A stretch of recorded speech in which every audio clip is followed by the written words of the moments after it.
There are moments in television that aren't supposed to happen. Moments when the script stops mattering, when the cue cards become irrelevant, when the carefully timed segments and commercial breaks and sponsor obligations all fall away, and what's left is just two people sitting across from each other, trying to find the right words. This is the story of one of those moments. It happened on The Tonight Show starring Johnny Carson in March of 1978. A Tuesday night, spring still weeks away. The kind of evening when most of America was winding down, settling into couches, letting the television fill the quiet spaces of living rooms and bedrooms across the country. Johnny Carson was 52 years old. He'd been hosting The Tonight Show for 16 years by then. 16 years of monologues and celebrity interviews and carefully orchestrated spontaneity. He was, by every measure, a professional. A man who understood timing the way a watchmaker understands gears. But on this particular night, something happened that no amount of experience could prepare him for. The show opened normally. Johnny walked through the curtain to Doc Severinson's band and the applause of a studio audience that had waited months for tickets. He did his monologue. Jokes about President Carter, about inflation, about a new movie nobody had seen yet. The audience laughed in the right places. Everything was proceeding exactly as it should. Then came the guest segment. The cue card read, Patricia Holm, children's author, When Someone You Love Goes Away. It was supposed to be a simple interview. 6, maybe 7 minutes. A woman promoting her new book. The kind of segment that happened dozens of times each season. Pleasant, forgettable, safe. Johnny looked into camera one and did what he'd done thousands of times before. He introduced his guest. My next guest has written a book that I think a lot of parents are going to find helpful, he said. His voice had that familiar cadence. Warm, professional, slightly self-deprecating. It's about talking to children about loss, about grief, about those conversations that are never easy. Please welcome author Patricia Holm. The band played. The curtain parted. A woman in her mid-40s walked onto the stage. She wore a simple navy dress. No jewelry except a small gold pin near her collar. Her hair was pulled back. She smiled, not broadly, but enough to be polite. She shook Johnny's hand. She sat down in the guest chair, crossing her ankles the way women were taught to do in 1978. Johnny smiled at her, started to ask his first question, and that's when she spoke. It's actually Patricia Holmes, she said quietly. With an S. Johnny glanced down at his notes, back up at her. I'm sorry, the card said. No, it's all right, she interrupted, still smiling that small, careful smile. It happens all the time, but it's Holmes, that Patricia Holmes. A simple correction, the kind that happens on television constantly. Someone mispronounces a name, the guest corrects it, everyone laughs, and the interview continues. Except Patricia Holmes didn't stop there. She looked at Johnny, and then she looked down at her hands, folded in her lap. When she spoke again, her voice was softer, slower. My son, he passed away last year. He always called me home, because when he was little, he couldn't say the S sound. He'd say home instead of Holmes, and I never corrected him. I loved how it sounded when he said it. The studio fell silent. Not the performative silence of a comedian waiting for a laugh, not the brief pause between segments, but the real silence that happens when something true enters a room and everyone knows it. Johnny Carson didn't move. He sat very still in his chair, his hands resting on his desk, his eyes on this woman he'd met 3 minutes ago. The audience didn't cough, didn't shift in their seats. 15 million people watching at home didn't change the channel. Because suddenly, this wasn't an interview anymore. It wasn't promotion. It wasn't entertainment. It was a mother sitting on national television telling a stranger about the way her dead child used to say her name. To understand what happened next, you have to understand who Johnny Carson was in 1978. He was the most powerful man in American entertainment. He could make careers with a single gesture. An invitation to the couch after a comedian's set meant you'd made it. He controlled the rhythm of American nighttime. When Johnny spoke, the country listened. But he was also a deeply private man. He didn't share his feelings easily. He didn't cry on camera. He built walls between himself and his audience, walls made of charm and wit and perfectly timed silence. His own son, Richard, had died in a car accident in 1962, years before Johnny became a household name.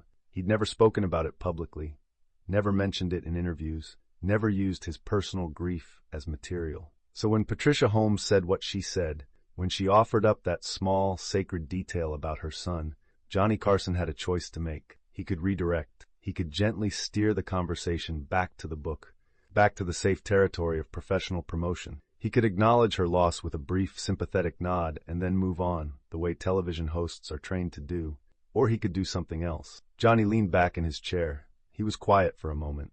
When he spoke, his voice had changed. It wasn't the Johnny Carson voice, the smooth, performative instrument that America knew. It was something quieter, more careful. What did his voice sound like, he asked. Patricia Holmes looked up, surprised. I'm sorry?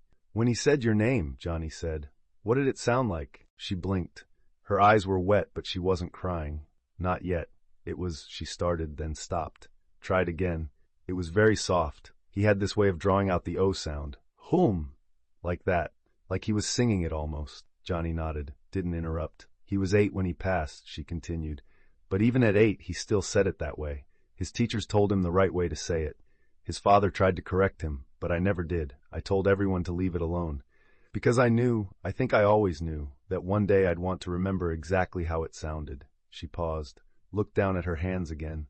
And now I do, she said. I remember it exactly. The silence stretched. 5 seconds. 10. Johnny Carson, the man who built a career on never letting dead air exist, let it exist. Then he did something no one expected. He set down his notes. The blue index cards with the pre-written questions, the talking points, the smooth transitions. He put them aside. He looked at Patricia Holmes and he asked her another question. Not from the cards, from somewhere else. Do you talk to him? Johnny asked. Yes, she said immediately. Every night before I sleep. What do you say? I tell him about my day. I tell him what I'm working on. I tell him I miss him. Does it help? She thought about this. I don't know if it helps, but I do it anyway. Johnny nodded again. He understood that answer. You could see it in his face. The interview lasted 18 minutes. Not the planned 6 or 7. 18. They talked about grief, about the way it doesn't shrink, but you grow around it, about the small rituals that keep the dead alive, the way Patricia Holmes still set an extra place at the table on her son's birthday, then quietly removed it before anyone arrived, the way she kept his library card in her wallet, even though it had expired 2 years ago. They talked about the book, yes, but only briefly, only when Patricia brought it up herself, explaining that she'd written it because she wished someone had written it for her. When he died, she said, people didn't know what to say to me. They'd avoid me in the grocery store. They'd cross the street, not because they didn't care, but because they were afraid of saying the wrong thing. So they said nothing, and nothing is worse than the wrong thing. Johnny asked her what she wished people had said. Anything, she answered. Anything that acknowledged he existed, that he mattered, that he wasn't just an awkward topic to avoid. She told a story about a neighbor, an older woman who'd lost her husband in World War II. 3 weeks after Patricia's son died, this neighbor knocked on her door and handed her a casserole. But before she left, she said something. She said, I don't know what your son was like, but I'd love to hear about him sometime if you want to tell me. Patricia Holmes smiled when she told this story, a real smile. And I did, she said. I told her everything. We sat in my kitchen for 2 hours and I told her about the way he laughed, the way he hated green beans, the way he'd narrate his own life like he was in a movie. And she listened. She just listened. Johnny asked what happened to the neighbor. She still comes by, Patricia said. Every few weeks. She always asks about him. She remembers things I've told her. She'll say, would he have liked this when she sees something? A toy, a book. She keeps him alive for me in small ways. That's a gift, Johnny said quietly. It's the only gift that matters anymore, Patricia replied. The commercial break should have come at the 11-minute mark. That's how the show was structured. 6 to 7 minutes of conversation, then a break, then maybe a few more minutes before moving on to the next segment. But the commercial break didn't come. The producers in the booth, the men whose job it was to keep the show running on time, to make sure sponsors got their slots, to maintain the precise rhythm that network television demanded, they didn't call it. Later, one of them would say, we kept waiting for Johnny to wrap it up, but he didn't. And after a while, we realized we couldn't interrupt. We just couldn't. So they let it run. They pushed the next segment. They cut a planned comedy bit. They shortened the closing monologue. They let Johnny Carson and Patricia Holmes sit across from each other and talk about dead children on national television. Because some things matter more than timing. Near the end of the interview, Johnny asked her a question that surprised even him. Do you think he knows? Johnny asked. That you still talk to him? Patricia Holmes looked at him for a long moment. She wasn't crying, but her eyes were bright. I have to believe he does, she said, because if I don't believe that, then what's left? Johnny nodded. He didn't say anything for several seconds. When he finally spoke, his voice was very quiet. I think he knows, he said. It wasn't a performance. It wasn't a line designed to comfort or to move the audience. It was just something he believed, or wanted to believe, or needed to believe. The audience was silent. Then slowly, someone started clapping, then another person, then another. Within seconds, the entire studio was applauding, not the enthusiastic, energetic applause that followed comedy bits, but something slower, heavier, more deliberate. They were applauding her courage, her honesty, her willingness to sit on national television and talk about the worst thing that had ever happened to her. Patricia Holmes smiled. She mouthed thank you to the audience. Johnny stood up. She stood up. They shook hands again, but this time he held her hand with both of his. "Thank you for being here," he said. "Thank you for asking," she replied. And then she walked off the stage, back through the curtain, back into her life. The show ended 23 minutes late that night. NBC received phone calls, angry calls from affiliates who'd had to scramble to adjust their schedules, confused calls from sponsors who'd lost their time slots, but they also received letters. 4,000 letters in the first week alone. Most of them didn't mention the book. Most of them didn't mention Patricia Holmes by name. They said things like, "Thank you for letting her talk. My daughter died 3 years ago, and no one asks about her anymore. Watching that interview made me feel less alone. I've been avoiding my sister since her son died because I didn't know what to say. I called her tonight." This is what television should be. Johnny Carson never responded publicly to the letters. He didn't talk about the interview in later shows. He didn't reference it in his monologues. But the staff noticed something. In the weeks and months that followed, Johnny started asking different questions in his interviews. He lingered longer on personal stories. He let silence exist when it needed to exist. He stopped rushing toward the laugh. One of the producers later said, "That night changed something in him. He realized that the most powerful thing he could do wasn't to be funny, it was to be present." Patricia Holmes's book sold modestly. It never became a bestseller. It never made her famous, but it stayed in print for 27 years. Grief counselors recommended it. Schools kept it in their libraries. Parents passed it to other parents in waiting rooms and hospital corridors and funeral homes. And in every copy on the acknowledgments page, Patricia Holmes included one line, "For Johnny Carson, who asked the right question." There's a tape of that interview somewhere in the NBC archives, but it's never been released commercially. It's never appeared on highlight reels or anniversary specials. Some people who worked on the show say it's because of music rights or clearance issues. Others say it's because Johnny Carson specifically requested it never be used. He didn't want it turned into a clip, a viral moment, a piece of content to be consumed and shared and forgotten. He wanted it to remain what it was, a conversation between two people who understood loss, on a night when television stopped being television and became something else, something quieter, something true. Years later, a young reporter managed to track down Patricia Holmes. She was in her 70s by then, living in a small town in Oregon, still writing, though she'd never published another book. The reporter asked her if she remembered that night on The Tonight Show. She smiled.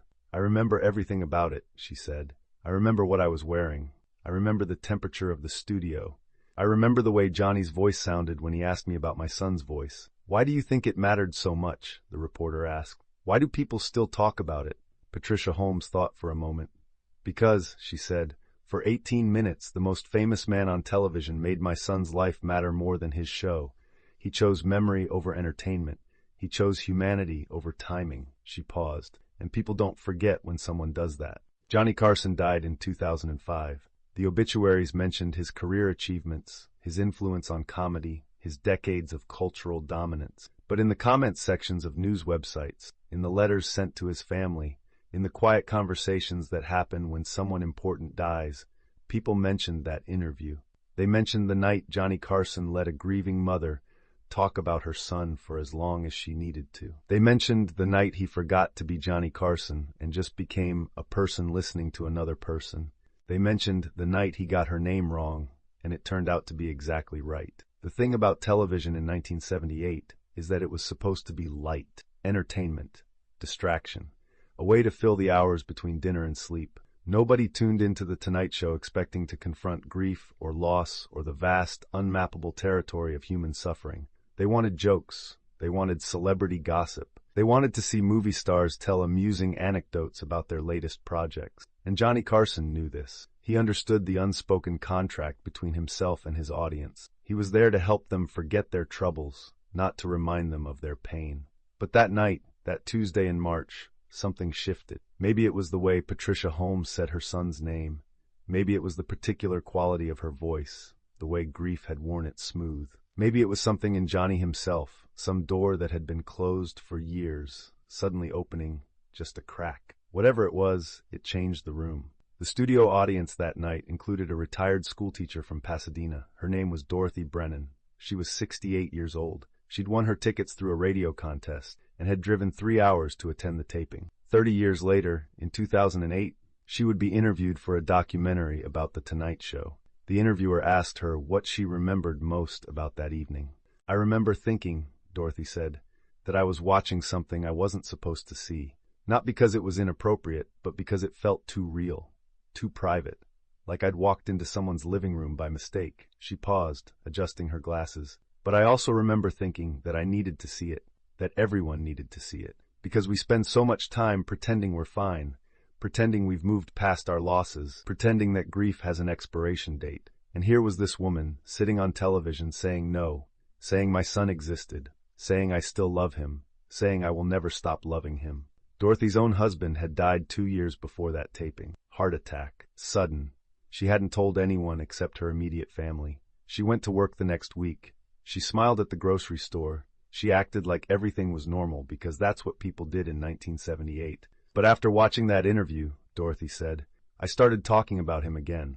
I started saying his name out loud. I started telling people, my husband loved this, or my husband would have laughed at that. And people didn't avoid me anymore. They listened. Because I think Patricia Holmes gave all of us permission to remember out loud." In the control booth that night, there was a young assistant director named Michael Chen. He was 26 years old. It was his first year working on The Tonight Show. His job was to keep track of time, to make sure segments didn't run long, to signal the host when commercial breaks were approaching. At the 11-minute mark, he raised his hand to signal Johnny. That was the protocol. But the senior producer, a man named Fred Kaplan, put his hand on Michael's shoulder and shook his head. "Not yet," Fred whispered. 13 minutes, 15 minutes, 17 minutes. Michael kept looking at Fred, kept waiting for the signal. But Fred just sat there, watching the monitors, watching Johnny and Patricia Holmes talk. Later, in the parking lot, Michael asked Fred why he'd let it run so long. Fred lit a cigarette, took a long drag, and said, "Because some things are more important than the schedule, kid. And if you can't recognize those things when they happen, you're in the wrong business." Michael Chen would go on to become a successful television producer himself. He'd work on news programs, documentaries, and special events. And for the rest of his career, he'd tell younger producers about that night. "Learn the rules," he'd say. "Learn timing, pacing, structure.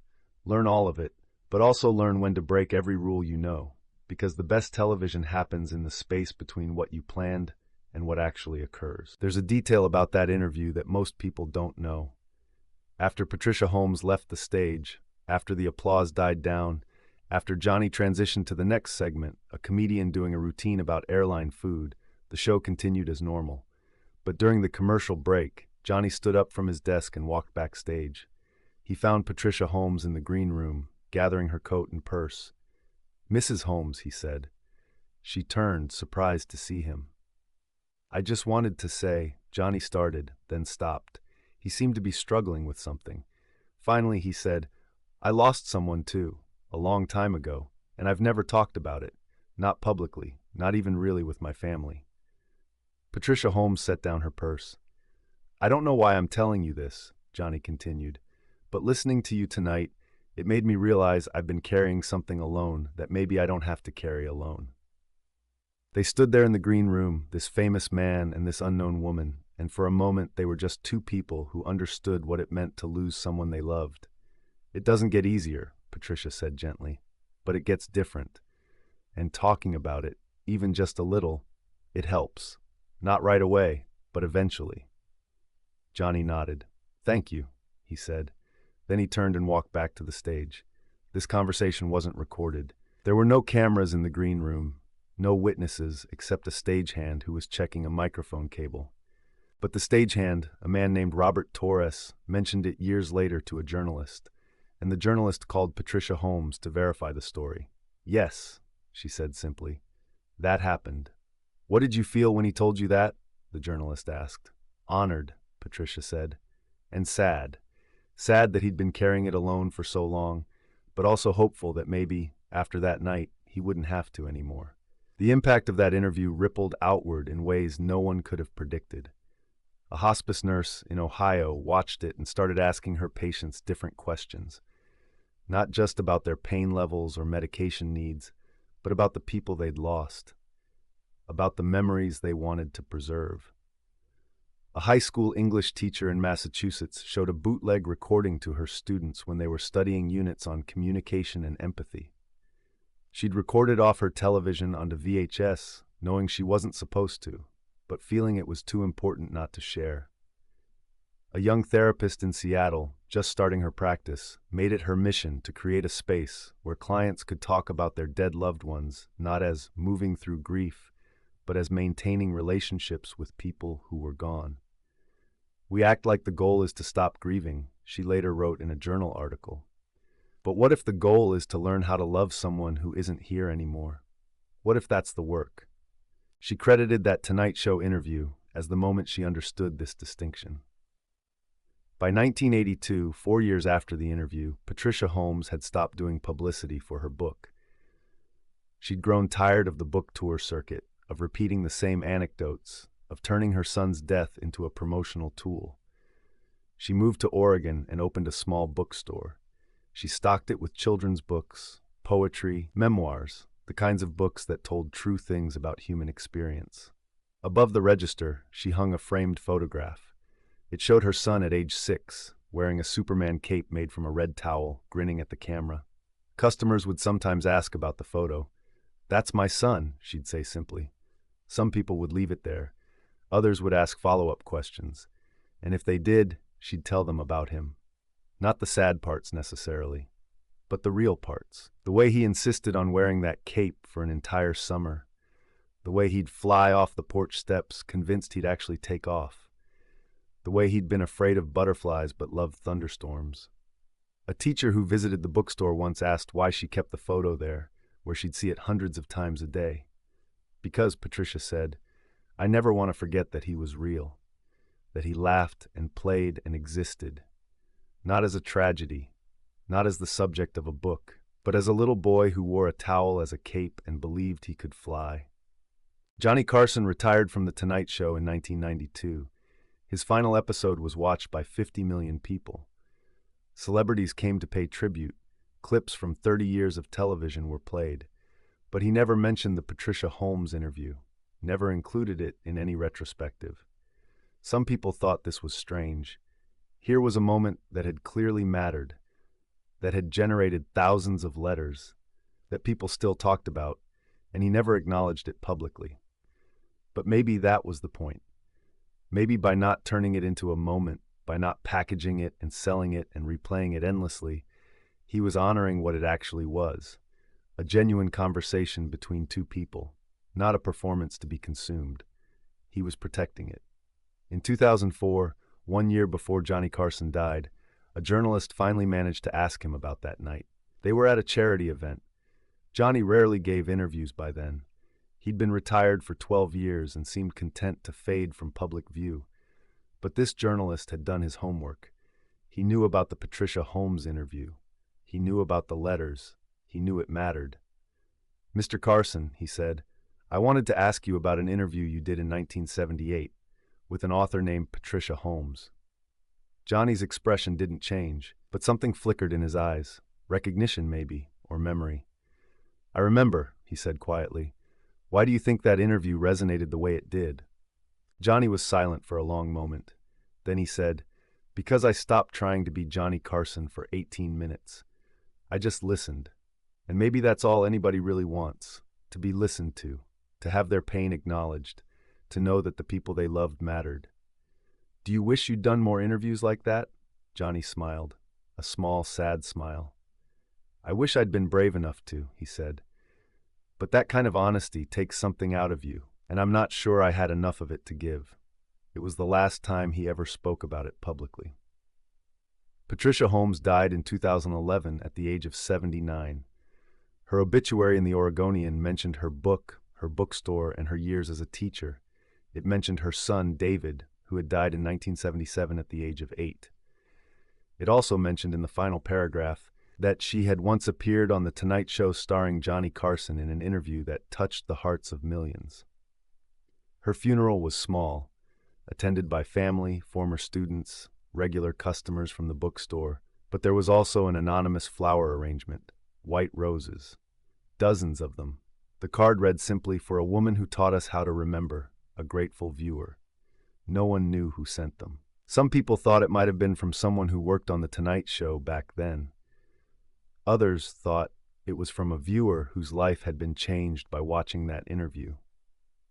The truth was never discovered. But maybe it didn't matter, because the real legacy of that night wasn't in who sent flowers or who kept the tape or who remembered the details. The real legacy was in all the people who, after watching that interview, decided to say their loved ones' names out loud again, who stopped pretending grief had an endpoint, who chose memory over silence. There's a story, possibly apocryphal, possibly true, that in the NBC archives, someone wrote a note on the filing cabinet where the tape of that interview is kept. The note says, "Handle with care, contains something real." And maybe that's the best way to describe what happened that Tuesday night in March 1978. Something real entered the television, not a performance, not a bit, not content designed to be consumed and forgotten, but two human beings, sitting across from each other, talking about loss and love and the ways we keep people alive after they're gone. Johnny Carson asked the right question. Patricia Holmes gave an honest answer.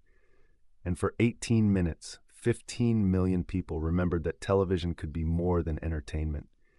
It could be truth. It could be grace.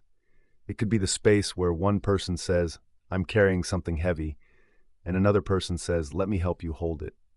That's what happened. That's what mattered. That's what people still remember, decades later, when they talk about the night Johnny Carson got a woman's name wrong and everything that came after.